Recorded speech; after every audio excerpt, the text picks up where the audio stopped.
I study online में आपका स्वागत है। अपन डिस्कशन कर रहे थे दर्द पिंडों की गतिकी के बारे में। लगभग इस चैप्टर से दर्द पिंड की जो गति है लगभग सारे चैप्टर अपन मतलब कि जो भी टॉपिक थे वो सारे पढ़ चुके हैं अपन।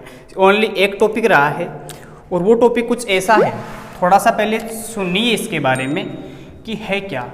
जैसे अपन अपने कल्चर में काम में लेते हैं, जब बच्चे थे तो अपन ऐसे घुमाने वाली एक सिस्टम काम में लेते थे, ठीक है ना। किसी मेले से खरीद के लाते थे, उसको फिरकी बोलते थे, ठीक है। मीन्स वो क्या होती है और उसकी गति किस प्रकार से होती है। यदि वो वाला बहुत बड़ा हो जाए, मीन्स नाम सुना होगा आपने लट्टू, उसका प्योर हिंदी में नाम क्या होगा, लट्टू, ठीक है। मीन्स इस लट्टू की गति किस प्रकार से होती है। तो सपोज कीजिएगा इस प्रकार से अपना वो डिवाइस होता था, ठीक है, और यहाँ से अपन उसको पकड़ते थे, ओके, और यहाँ से पकड़ के यूँ घुमाते थे और ये किसी एक नोक पे फिक्स हो जाता था। जिसको घुमाने में एक्सपीरियंस अच्छा था उसकी ये नोक जल्दी आ जाती थी, एक्सपीरियंस थोड़ा लो था उसकी नोक थोड़ी बाद में आती थी। तो जैसे ही ऊपर से पकड़कर इसको घुमा देते थे अपन तो ये घूमने लगता था। कई बार तो ये इस पॉइंट पे घूमता, लेकिन अपन देखते देखते क्या होने लगता, ये इस प्रकार से मोशन करने लगता। मीन्स इसकी जो गति होती वो किस प्रकार से होने लग जाती। मीन्स ये कभी यहाँ आ जाता और कभी यहाँ आ जाता। आई बात समझ। यदि इसका ओरिजिनल अपन मान देखें तो यदि इन दोनों को अपन मिला दें, ध्यान से समझना, फिर से बता रहा हूँ, इतना समझ आ गया। जैसे ही पकड़ के घुमाए और अपना ये जो सिस्टम था वो साथ में इस प्रकार से हिलने लगे, अपन ने माना कि इसकी पोजीशन अपने को दिखाई देगा कभी यहाँ और कभी यहाँ। थोड़ा सा अपन आगे बढ़े, डायग्राम बड़ा करके अपन अच्छा समझ सकते हैं। और इनको यदि अपन मिला दें, मीन्स ऊपर वाले सिरों को यूँ मिलाया तो अपने पास किस प्रकार की आकृति बनी, देखिएगा आप। ये पॉइंट था, इस प्रकार से हो गया, ठीक है, फिर यूँ आ गया। और इस प्रकार की आकृति किसकी होती है, शंकु की होती है। आई बात समझ में। मीन्स ऐसी आकृति किसकी होती है, शंकु। मीन्स जो अपना ये सिस्टम था ये जो गति करता है, तो फाइनली अपन ये कहते हैं कि इसकी जो आकृति है वो किस प्रकार की आ जाती है, शंकु। क्या पता लगा अपने को। अब देखिएगा अपन फिजिक्स में समझते हैं, ये था कल्चरल। अब अपन अपने सब्जेक्ट में किसी भी एक एक्स को फिक्स कर दिया जाए, मैंने नाम दे दिया इसको, मान लो एक्स एक्स डैश या एक्स डैश एक्स। किसी एक अक्ष को फिक्स कर दिया जाए तो पिंड उसके चारों ओर गति करता है, ठीक है जी, इतना बोल सकते हैं अपन।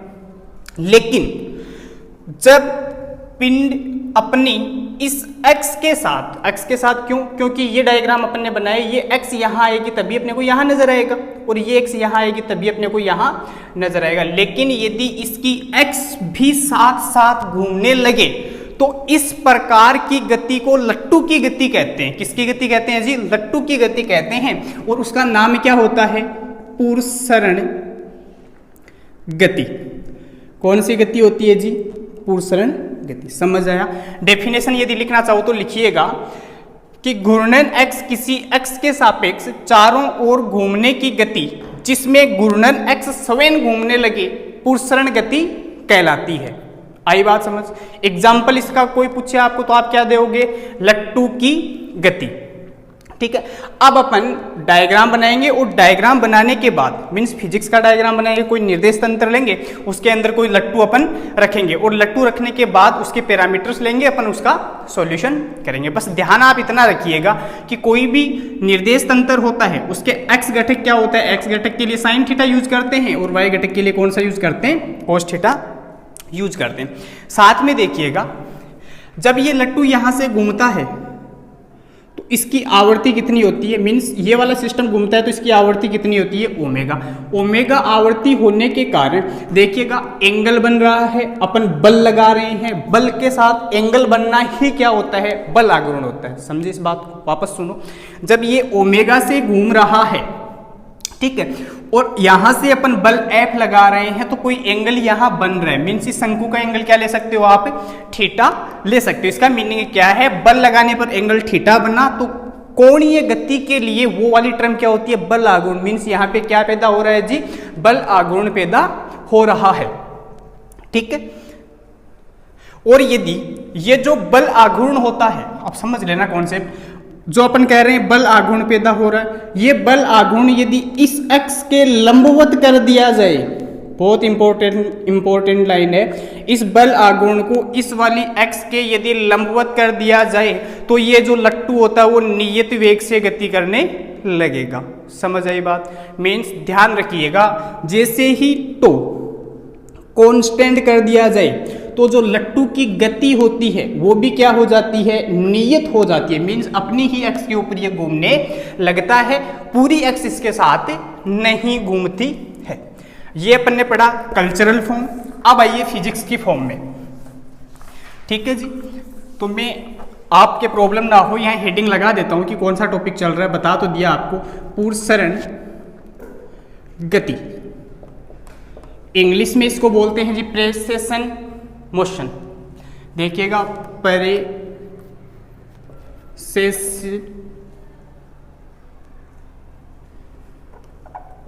प्रेसेशनल मोशन। ठीक है, यहां तक। अब डायग्राम समझो ध्यान से। अपन सपोज करते हैं कि अपने पास ये कोई निर्देश तंत्र है, ठीक है,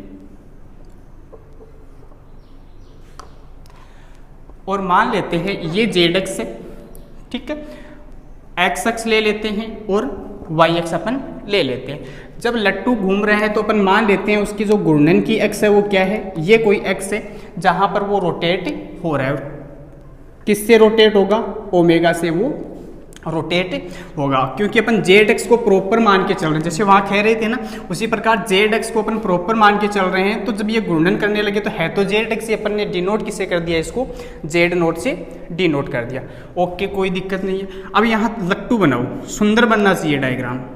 ये लो ऊपर का सिरा ले लिया अपन ने, ऊपर का सिरा लेने के बाद थोड़ा सा यूं कर दिया, सीख लो साथ साथ कि कैसे बनाना है। उसके बाद थोड़ा सा यूं कर दिया, ठीक है। फिर लट्टू की आकृति कैसी होती है, इस प्रकार से। ओके, इधर भी क्या कर दिया, इस प्रकार से। देखिएगा आप, लट्टू जैसा लग रहा है ना आपको, ठीक है। मीन्स ये क्या है, कोई लट्टू है जिसको अपन ने इमेजिन कर लिया, और यहाँ बनने वाला कोई एंगल है वो अपन ने क्या ले लिया, थीटा। अब अपन ये मानते हैं कि कोई भी जो पिंड होता है उसका एक बीच का केंद्र बिंदु होता है जहां उसका द्रव्यमान अपन मान के चलते हैं। इससे आगे वाले टॉपिक में आएगा, यहाँ सिर्फ समझिए। अपन मानते हैं कि कैपिटल जी इसका कोई द्रव्यमान केंद्र है, ठीक है। जब ये घूमेगा तो नीचे की ओर भी क्या लगेगा जी, बल लगेगा। नीचे की ओर कौन सा बल लगता है, जब कोई पिंड को अपन घुमाते हैं तो नीचे की ओर ग्रेविटी फोर्स लगता है। ग्रेविटी फोर्स लगता है मीन्स एफ का मान क्या होता है जी, mg होता है। मीन्स ए बराबर क्या हो गया, mg। m क्या होता है, कोई मास होता है, ठीक है, जी गुरुत्वीय त्वरण होता है। इतनी बात हुई। अब इसको अपने को घुमाना है तो यहां पर जब घूमेगा तो वेग पैदा होगा, जाहिर सी बात है। यदि वेग पैदा होगा तो वहां पर कोणीय संवेग भी पैदा होगा, और यहां पैदा होने वाला कोणीय संवेग जे किसके बराबर होता है जी, आई ओमेगा। जे बराबर क्या होता है, आई ओमेगा। पीछे अपन प्रूफ कर चुके, इतनी बात हो चुकी। अब देखिएगा, जैसे ही इसको पकड़कर मैं घुमा दूं, ध्यान से समझना, इसको पकड़ के मैं घुमा दूं तो थोड़े टाइम ये अपनी एक्स पर घूमेगा, बाद में क्या होगा, इसकी ये जो एक्स है वो भी साथ साथ रोटेट होने लगेगी, जैसा डायग्राम वहां बनाया था। मीन्स अब अपन इसकी जो रोटेशनल एक्स है, मीन्स जिसमें इसकी एक्स भी साथ घूमने लगती है, उस वाले का अपन डिस्कशन कर रहे हैं। देखिएगा आप, डायग्राम बनाते हैं पहले। जिस बच्चे के डायग्राम समझ आ जाएगा, कोई गलती नहीं होगी, थ्योरेटिकल पोर्शन है पूरा, ठीक है ना। एक दो फॉर्मूले काम में आने वाले हैं, बाकी सब थ्योरी है। सपोज कीजिएगा एक टाइम अपना वो एक्स यहाँ पे था, दूसरे टाइम वो एक्स यहाँ पे है। ओके डियर, ठीक है। और इस वाले को यो मिला दिया, बताया हुआ है कैसे मिलाना आपको। आकृति देखिए जी कैसी होगी, शंकु के आकार की, इसको ये भी कह सकते हो शंकुआकार, शंकु के आकार की। इतनी बात अच्छे से समझ आ चुकी है आपको, ठीक है। फिर देखिएगा, अपन ये इमेजिन करके चलते हैं कि कोई टाइम पे ये यहाँ पे था, मीन्स जैसे ये घूम रहा था, किसी समय ये यहाँ पे आता और इस वाले को अपन ने यहाँ पर मिला दिया। और ये जो एंगल क्रिएट कर रहा है, अब एंगल किसके साथ क्रिएट करेगा, वो भी बहुत इंपॉर्टेंट फैक्ट है कि एंगल किसके साथ होगा। इस वाले को यदि मिलाए, एक्स एक्स होती है, मतलब शंकु की x होती है, इस वाले को मिलाए तो ये कहाँ मिल रहा है, यहाँ पर।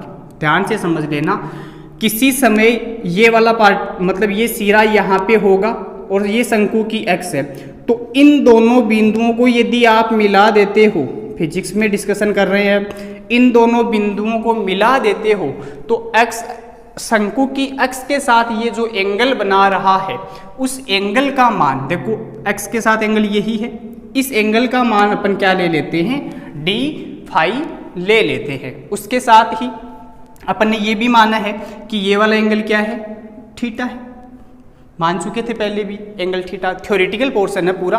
अब देखिएगा ये किस वेग से किस कोणीय संवेग से गति कर रहा है, j बराबर आई ओमेगा से। ठीक है डियर, अपन क्या ले रहे हैं, ये वाली x, तो इस शंकु की क्या है x, इस x के लिए यदि j का मान लिखना है तो j का कौन सा घटक, x घटक, तो x घटक के साथ क्या आता है, हमेशा साइन थीटा आता है। मीन्स ये क्या हो जाएगा, j into sine theta. Diagram दोनों अच्छे से समझ आ चुके हैं आपके, ठीक है। और ये कहा जाता है कि ये जिस कोणीय संवेग से गति करता है उस कोणीय संवेग का हमेशा क्या लिया जाता है, मैग्नीट्यूड j लिया जाता है। अब देखिएगा जैसे ही ये लट्टू यहां से गति करेगा, अब इस डायग्राम का कोई काम नहीं रह गया, अपन निर्देश तंत्र के घटकों में आ चुके, मीन्स एंगल कितना बन रहा है। अब वहां पे सुनिए, जैसे ही ये लट्टू गति करता है जिसका द्रव्यमान केंद्र अपन ने यहाँ पे माना था कैपिटल G, तो इस कैपिटल G तथा घूर्णन के कारण इस लट्टू पर बल लगेगा,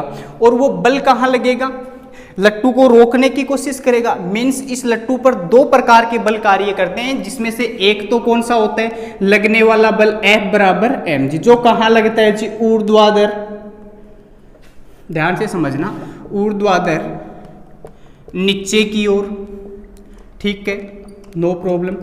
दूसरा बल इसके लिए कौन सा लगता है, प्रतिक्रिया बल। प्रतिक्रिया बल मीन्स वो बल जो इसको रोकने की कोशिश करता है, और लगता कहाँ है, ऊपर की ओर लगता। प्रतिक्रिया बल कोई बिंदु O, इस यहां से कहाँ लगता है, ऊपर की ओर, मीन्स O बिंदु से ऊपर की ओर। ऊपर की ओर क्यों लग रहा है, अजीब तो नहीं लगी आपको ये थ्योरी। यहां से पकड़ के अपन घुमा रहे थे तो बल F लगा रहे थे, F के कारण पे क्या पैदा हो रहा था, तो कहाँ लगा रहे थे, ऊपर लगा रहे थे। और देखो एक नियम होता है, जिस प्रकार आप कुंडली में लेते हो ना, कि जब अपनी अंगुलियों को धारा की दिशा में लेते हैं तो ये चुंबकीय क्षेत्र की दिशा को डिनोट, तो उसी प्रकार टो के लिए भी एक नियम होता है कि जब ये लट्टू घूम रहा होता है तो अंगुली यदि अपन यूं करें, समझ लेना ध्यान से, जब लट्टू घूम रहा है, मान लो इस प्रकार से घूम रहा है, तो यदि अपन अंगुली यूं करें तो अपना ये जो अंगूठा होगा वो किसकी दिशा बताएगा, अपने को टो की दिशा बताएगा। तो अब आप बताइए कि जैसे ही अंगुली अपन यूं घुमाए, टो किधर हो गया, ऊपर की ओर। मीन्स प्रतिक्रिया बल इसके कहाँ लग रहा है, ऊपर की ओर। किसके द्वारा लग रहा है, टो के द्वारा लग रहा है। समझ चुकी इतनी बात, ठीक है जी। आगे बात करते हैं। तब आप कह सकते हो बल आघूर्ण, नहीं, बल आघूर्ण टो की वैल्यू क्या होती है, R क्रॉस F होती है। Okay, tau equal to R cross F, F को हटाइए, क्या आ गया, sine theta. R into F साथ में क्या आ चुका, साइन थीटा। लेकिन F किसके बराबर है जी, mg के, तो टो किसके बराबर हो गया, R। बहुत आसान डेरिवेशन है, mg साथ में क्या आ गया, साइन थीटा। यहां तक फॉलो किया आपने, ठीक है। बस इतनी लैंग्वेज आपको देनी। अब यह एक कॉन्सेप्ट समझिए, कई बार ये से लिखते हैं कि इस टो का मान होता है वो R into M G into sine 180 degree minus क्या होता है, थीटा होता है। तो आपको यूँ लग रहा होगा ये 180 डिग्री माइनस थीटा कैसे आ गया। समझिए, अपन ने पहला डायग्राम लिया था, x, इधर कोई दूसरी अक्ष थी। लट्टू यदि यहाँ पे है तो ये घूमता घूमता इस अक्ष के टच हो सकता है। ध्यान से देखिए, अब फिरकी वाला एग्जाम्पल याद करिए। जब आप घुमाते थे तो ये घूमता घूमता इसके टच होता था और इसके टच होते ही रुक जाता था। उसी प्रकार इस तरफ यदि इसके जस्ट उल्टी एक्स चले अपन को तो क्या होती है, एक्स डैश एक्स होती है। इधर अपन घुमाए तो घूमता घूमता इसके टच होते ही क्या हो जाता था, रुक जाता था। दोनों एंगल कितने बन गए जी, 180।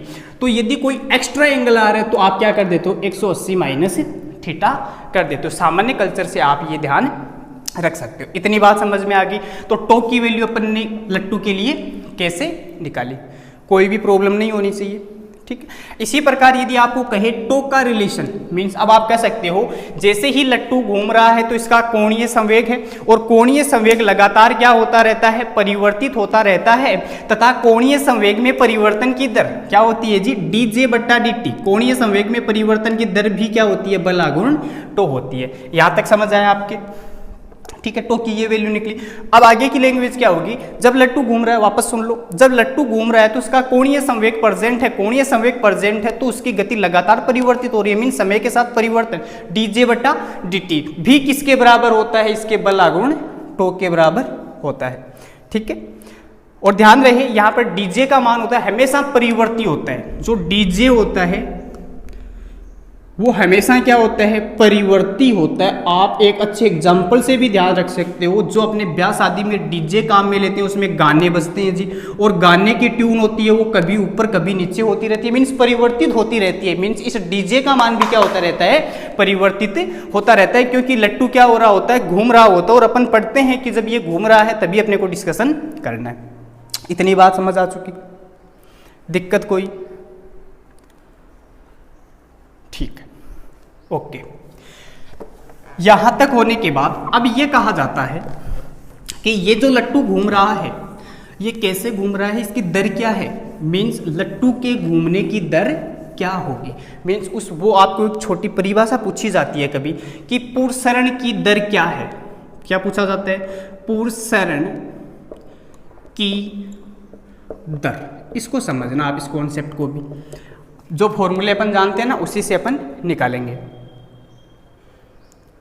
अब देखिए कोणीय संवेग में परिवर्तन हो रहा था, दर क्या होती है, जब लट्टू घूम रहा था तो कोणीय संवेग में परिवर्तन हो रहा था, और परिवर्तन के द्वारा एंगल, ये वाला एंगल क्या था, एंगल फाई डी फाई बन रहा था।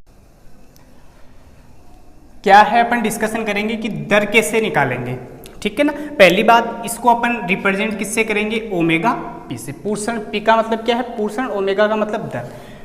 क्या होती है, थीटा में परिवर्तन की दर, डी थीटा अपॉन क्या हो गया जी, डी टी। समझ गए। डेफिनेशन फिर से बोल देता हूं मैं कि होती क्या है कि कोणीय संवेग के क्षैतिज घटक द्वारा बनाए गए वर्ताकार पथ पर कोण में परिवर्तन को ही पूर्वसरण की दर कहते हैं। मीन्स ये बनने वाला जो एंगल डी फाई है, इस डी फाई में जो परिवर्तन हो रहा है वो परिवर्तन ही क्या कहलाता है, पूर्वसरण की दर कहलाता। अब आपके एग्जाम में ये क्वेश्चन ऐसे पूछा जाता है कि पूर्वसरण की दर जो ओमेगा पी होती है उसका जे के साथ किस प्रकार से रिलेशन होता है, तो देखिएगा अपन निकालते हैं इस डायग्राम की मदद से। मेरे साथ जुड़े रहिएगा, दिक्कत आते ही कमेंट कर देना। एक फॉर्मूला पढ़ा आपने, कोण बराबर क्या होता है जी, चाप बट्टा त्रिज्या। ओके डियर, कोण, कोण का मतलब अपने पास कितना बन रहा है, डी फाई बन रहा है, ठीक है, ये लो डी फाई। अब देखिए चाप क्या बनेगा, तो जब ये लट्टू गति कर रहा था तो इसका जे था, अपन ने क्या कहा था, इसका ओरिजिनल क्या होगा, मैग्नीट्यूड ऑफ जे, और ये जे होगा वो इसके किसको दर्शाएगा, चाप को दर्शाएगा कि इसके चाप की लंबाई कितनी है, ठीक है। तो देखिएगा डी जे मैग्नीट्यूड अपॉन त्रिज्या, त्रिज्या का मतलब यहां से लेके यहां तक इस शंकु की त्रिज्या कितनी है, तो अपन ने इसको क्या लिया था, जे का एक्स घटक क्या था, जे साइन थीटा। तरीका समझ आया डेरिवेशन का, नीचे क्या आ जाएगा, जे इंटू साइन थीटा। समझ गए इतनी बात, ओके। इक्वेशन इसको 2 मान लीजिए, equation 2 put in equation 1, we find out omega P equal D J magnitude है positive upon J into sine theta, और साथ में क्या आएगा, डी टी। ओके, हो गया जे की टर्म में, ठीक है। क्या इसको आप टर्म में चेंज कर सकते हो, बिल्कुल कर सकते हैं। वी नो दैट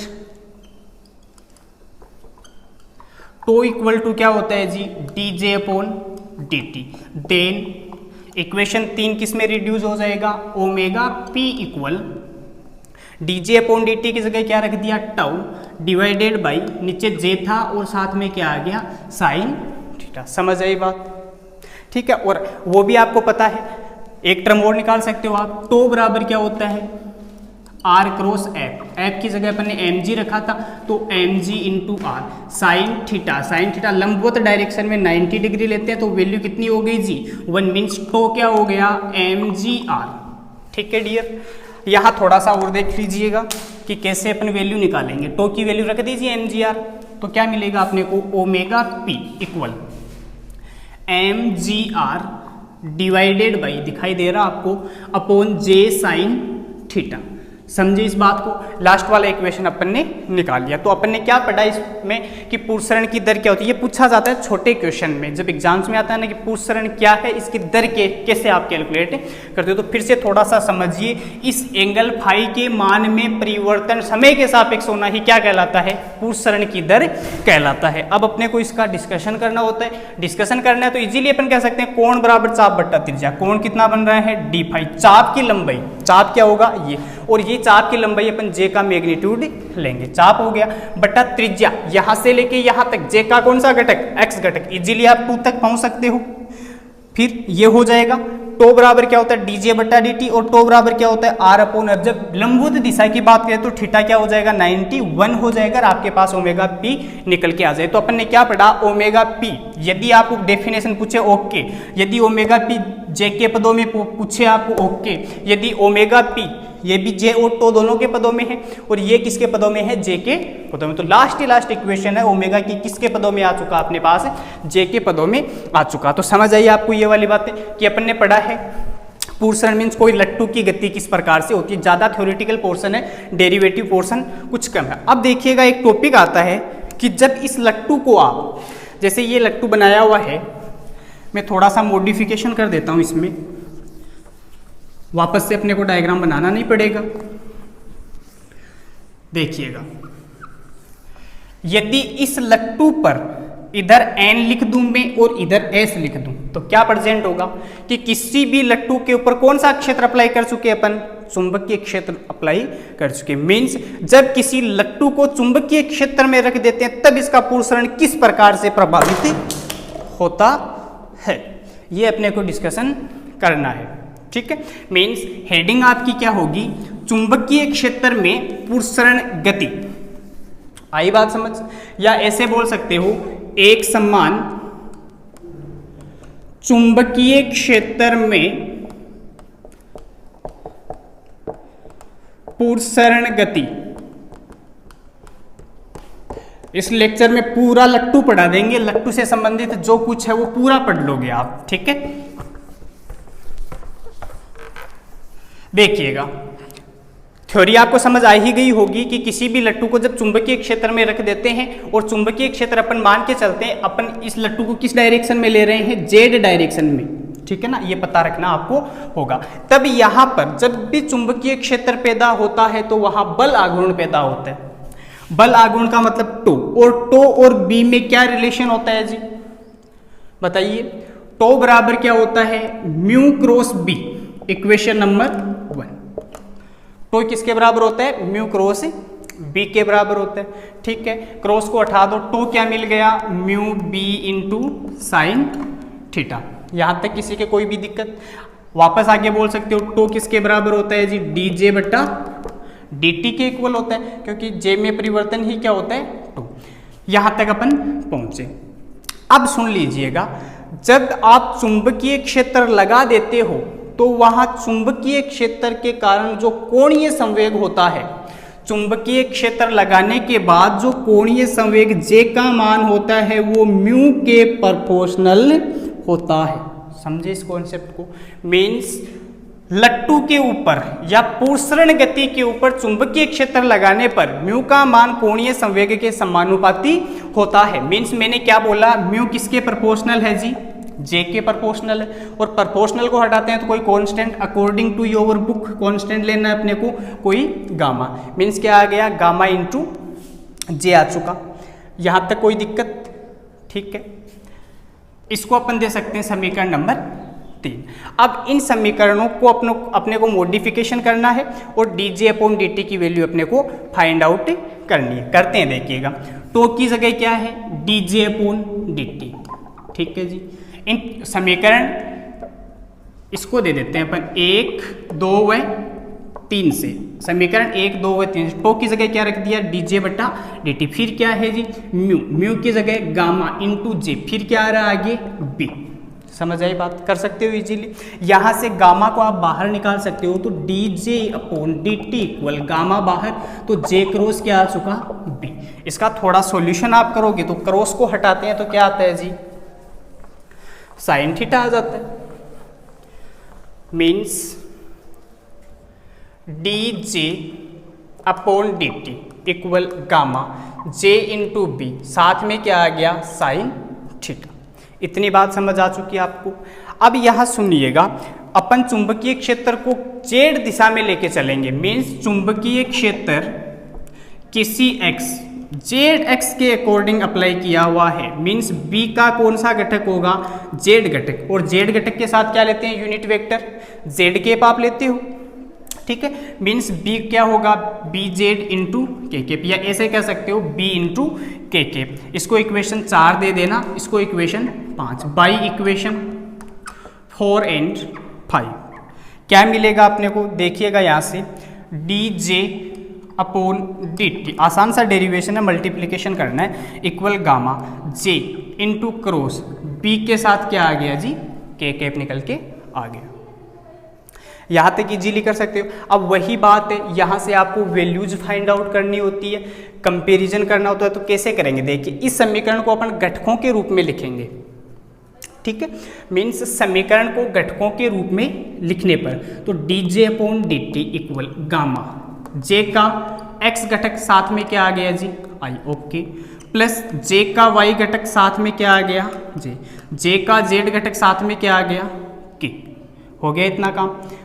और इसके साथ क्या है क्रॉस b और k कैप, इतनी बात हो चुकी। वही बात है, दो सदिशों का सदिश गुणनफल है, किस विधि से सॉल्यूशन करते हैं अपन, मैट्रिक्स विधि से अपन सॉल्यूशन करते हैं। Means D J upon D T that equal gamma, यहाँ पे आई ले लो, यहाँ पे जे ले लो और यहाँ पे के ले लो, के पे सब पे है ना, यूनिट वेक्टर है। आई का जे घटक क्या है जी जे एक्स, आई घटक, फिर क्या है जे घटक जे वाई, और के घटक क्या है जे जेड। फिर आगे चलो, क्या बी का कोई एक्स घटक है, नहीं, बी का वाई घटक है, नहीं, बी का जेड घटक क्या लिया है अपन ने, बी जेड लिया, ठीक है जी, कोई दिक्कत नहीं है। डी जे बटा डी, इस डिटर्मिनेंट का सॉल्यूशन कीजिएगा तो कैसे करते हो, फर्स्ट ऐसा का ऐसा, मीन्स आई ले लिया मैंने, मीन्स आई लिया है, इसको छोड़ दिया, इसको पहले यो मल्टीपल कर दिया, फिर यो मल्टीपल कर दिया, तो आई के इसको छोड़ा, इनको मल्टीपल करो तो क्या आएगा जे वाई बी जेड माइनस क्या आ चुका जी 0, ओके। आगे बढ़ो, फिर क्या आता है माइनस जे केफ, इसको छोड़िए, पहले यो मल्टीपल कीजिए, क्या हो जाएगा J X B Z minus, फिर क्या आ जाएगा जी 0, ठीक है। आगे बढ़ो, प्लस क्या होता है के केफ, अपन ने क्या लिया है जे लिया था, ठीक है। पहले यो मल्टीपल करने के बाद कैसे होता है, यो मल्टीपल होता है, क्या सेकेंड टर्म ठीक लिखी हुई है, ठीक है लिखी हुई है, के केप के साथ क्या आ जाएगा 0। मीन्स क्या मिला अपने को, डी जे बटा D T equal gamma I cap J Y B Z minus J cap J X B, किसी के भी कोई दिक्कत। और ये वाली टर्म अपन लिख देते हैं कि जो के वाली टर्म है वो आपके पास क्या है जी 0 है, ठीक है, क्योंकि कंपेयर करोगे तो आपके आसानी रहेगी। यहां तक हो चुका आपका काम।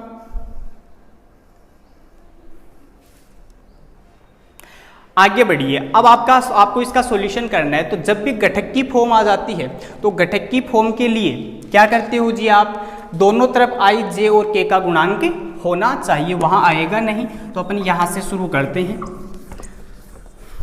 देखिएगा, लेफ्ट पार्ट को भी घटकों में लिख दीजिए, D J X upon D T I cap, okay, plus D J Y upon D T J cap plus D J Z upon D T K cap. इसका मान किसके इक्वल चल रहा है अपने, गामा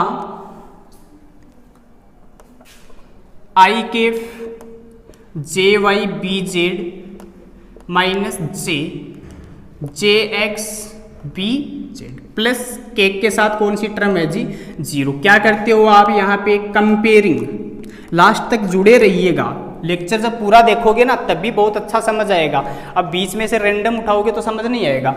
कंपेयर करोगे तो यहाँ पर क्या है, D J X upon D T किसके बराबर हो जाएगा, इस तरफ आई का घटक क्या है, आई है, छोड़ दो, gamma J Y B J. छोड़ते क्यों है, क्योंकि यहाँ पे भी आई प्रेजेंट होता है, यहाँ पे भी आई प्रेजेंट होता है। यूनिट वेक्टर अपन हटा सकते हैं दोनों तरफ यदि क्या है, सेम है तब। इतनी बात क्लियर, ओके।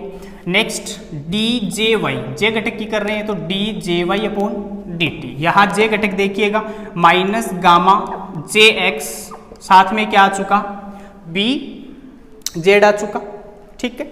बढ़िए थोड़ा आगे, नेक्स्ट क्या आ जाएगा, D J Z upon D T. इधर है नहीं तो इसका मान क्या हो चुका, 0। इसको इक्वेशन कैपिटल ए ले लेना, इसको इक्वेशन कैपिटल बी ले लेना, इसको इक्वेशन कैपिटल सी ले लेना। अपन ने डिस्कशन किया है और डिस्कशन करने के बाद अपन कहाँ तक पहुँचे हैं, इक्वेशन ए बी और सी। अब बात ये आती है कि ये जो इक्वेशंस होती है इनका हल किस प्रकार से आप लेते हो, ये भी बहुत इंपॉर्टेंट कंसेप्ट है, तो सुन लीजिएगा। थोड़ा सा टाइम लगेगा।